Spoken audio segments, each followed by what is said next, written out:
Hello there YouTube, it's Gojira Prime with another Transformers video review, and today we are taking a look at Transformers Universe Roadbuster. Now this is a straight up repaint, no remolding, of the Transformers Cybertron Hotshot character. This particular mold was originally Hotshot's upgraded form from the latter half of the Cybertron / Galaxy Force cartoon series, and it is some form of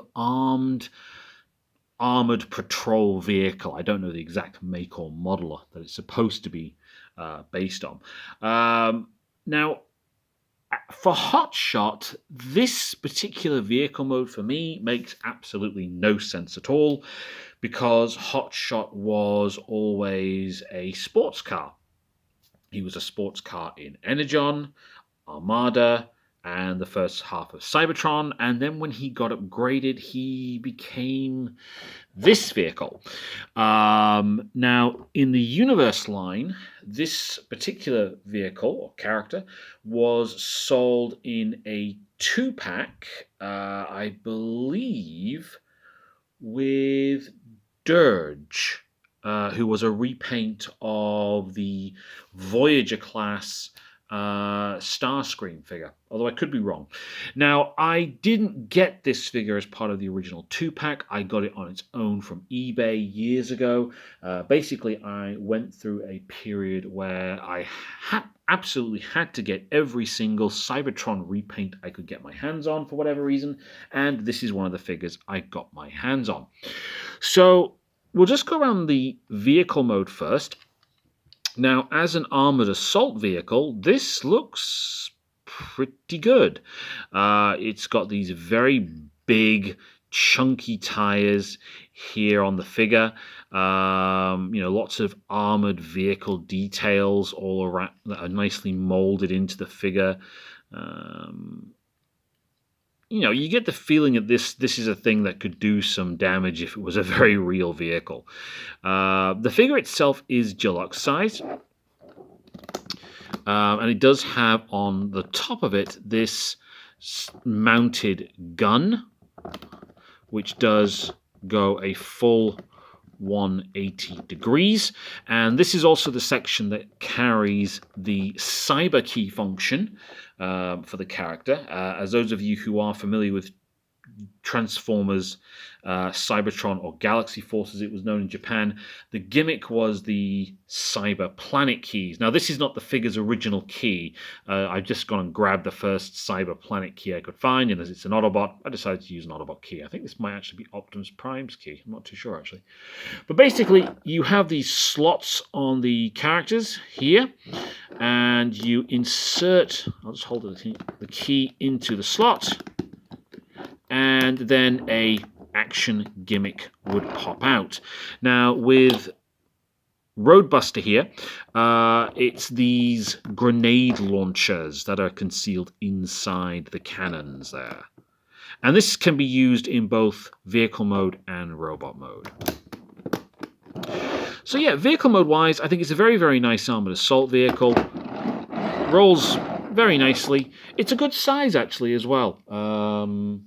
For an assault vehicle. Nice rotating turret on the back, nice molded details, and I like the color scheme as well. And I think this particular vehicle mode suits Roadbuster a lot more than Hotshot at the end of the day, because Hotshot should be a racing car, not an armored assault vehicle. But yeah, very good vehicle mode. I do like the color scheme, the orange, the brown, and the green with the black. Looks very, very nice. Some very nice molded details all around the vehicle. You've got like vents and lights and raised areas here. Just all in all, very, very, very nice. I quite like this. So what I'll do now is I'll just pause the video, get him put into robot mode, and we'll do some comparisons. Okay, so now we have Roadbuster in his robot mode. Now, I forgot to mention that this particular character is based on a character from the G1 TV series. Well, G1 toy line at least. Anyway, Roadbuster himself never actually appeared in the original cartoon himself. So this figure is actually done as a homage to that particular character. Now, as I said before, this figure is just a straight-up repaint of the original Hot Shot figure. There are no Autobot logos or symbols on the character at all. Again, lots of nice molded detail on the chest and on the legs down here as well. Articulation-wise, you can move him at the shoulders and also at the wrists. There's no hand articulation. The hands are just molded straight into the plastic. Obviously, he has got these huge shoulders here, these which essentially are the front of the vehicle, just splayed open. The weapon system on the back can be moved up and raised, so he can have the guns over him like so. And as I said, the Cyber Planet key gimmick does also work when in robot mode. You just take the key, plug in the components. Oh, only one's gone. But you can see that it will work in robot mode as well if you want it to. I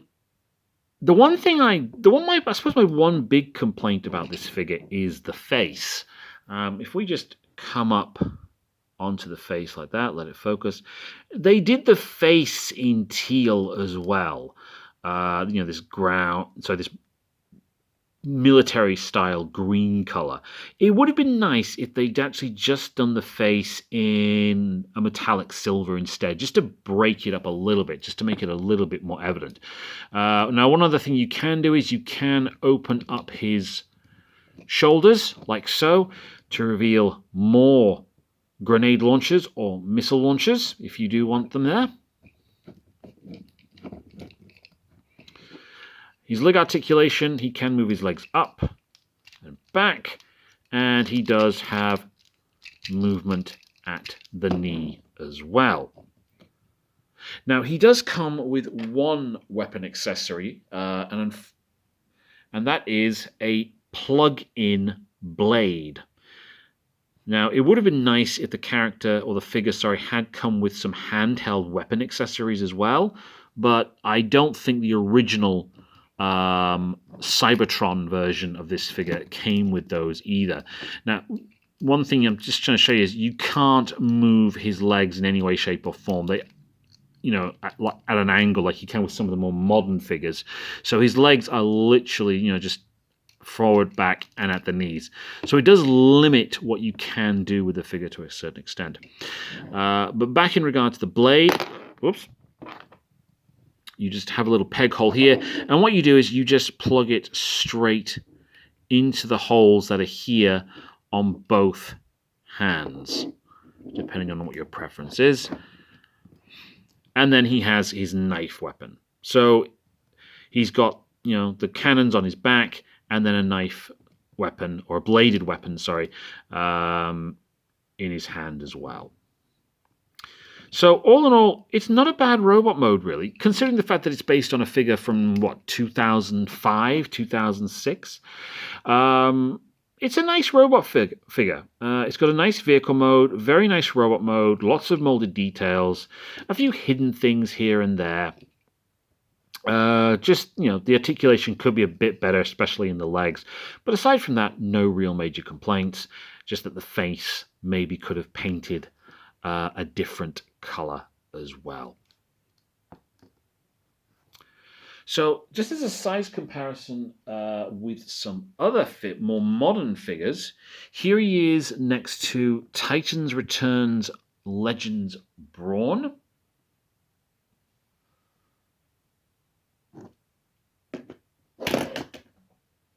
Here he is next to Deluxe Class Transformers Universe Ramjet or Thrust. I can never remember the Coneheads' names properly, but I think this is Ramjet. That's terrible. Here he is next to Voyager class Earthrise Megatron.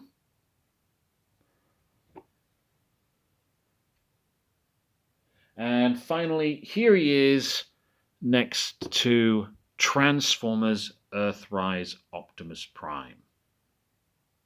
Now, just to point out, this is meant to be a deluxe class figure.